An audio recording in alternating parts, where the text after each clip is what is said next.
ENG Jewelers.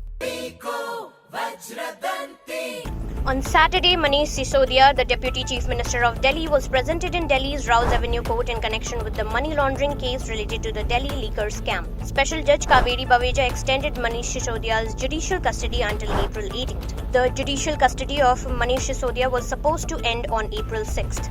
To provide representation during the hearing today, lawyer Joheb Hussain appeared on behalf of the Enforcement Directorate. He informed the court that senior advocate Mohit Mathur, representing Manish Sisodia, had already presented arguments in the ED case.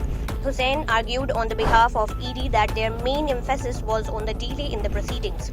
He asserted that they did not dwell much on the merits and demerits of the case but instead presented arguments based on Supreme Court decision. Following this, the court extended Manish Sisodia's judicial custody until April 18th. It's worth noting that Manish Sisodia was arrested on February 26, 2023 in the connection of Delhi liquor scam case.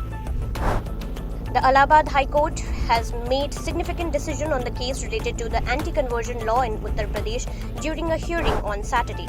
The Lucknow bench of the Allahabad High Court stated that interfaith living relationship cannot be approved like marriages. The court also dismissed a plea filed by Hindu woman from Ayodhya and Muslim man where the woman alleged that the man lured her and fled with her, seeking to cancel the FIR against the Muslim man.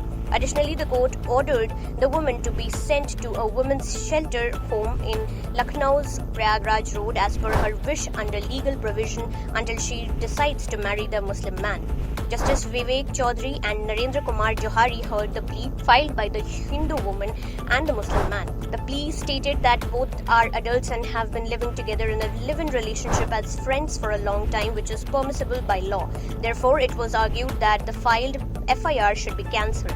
However, the state, represented by additional government advocate, opposed the arguments presented by the petitioner lawyers. After the hearing, the court pronounced a crucial decision stating that the individuals belong to different religions and haven't married according to the law, but they are in live-in relationship. As per the section 3rd of 1 of the UP Anti-Conversion Law of 2021, such living relationships are not permitted. Therefore, permission cannot be granted for such relationships, leading to the dismissal of the plea to not file an FIR against the Muslim man.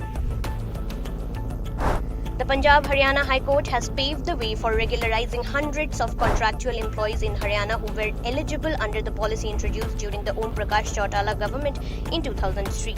The court emphasized that if the state decides to appoint someone to the same position for 2 decades where they were initially appointed, it cannot be said that they were not eligible for regular work. Residents of Yamunanagar, including Om Prakash and others, filed a petition in the High Court seeking regularization. They argued that despite serving for more than 2 decades in the state, they were not regularized despite the policy introduced in 2003. The Haryana government opposed the petition, stating that the petitioners were not appointed to the approved position and are still not working in the approved position. Therefore, their services cannot be regularized. Chief Justice has raised questions about the lack of representation of women in bar councils and bar associations across India. Speaking at the 3-day centenary celebration of the Nagpur High Court Bar Association, he highlighted that the atmosphere for women selection bodies representing lawyers is not conducive as the old boys club mentality still persists.